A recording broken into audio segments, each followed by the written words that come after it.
kalayaan na kung saan na para bang walang kinabukasan at kahantungan. At dyan na seryoso ang usapan, ang pagpapayuhan ng tunay at tapat na kaibigan. Kung mga baliw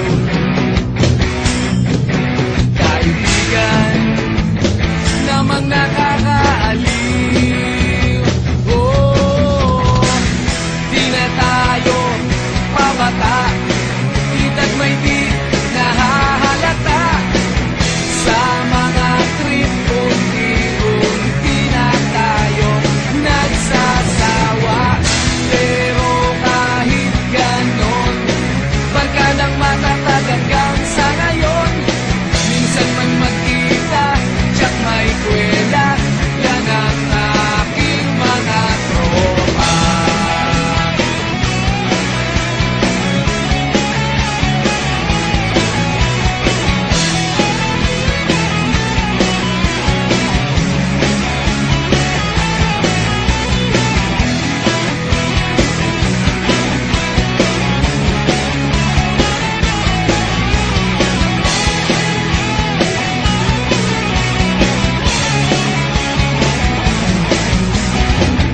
Di na tayo pabata, ita't may di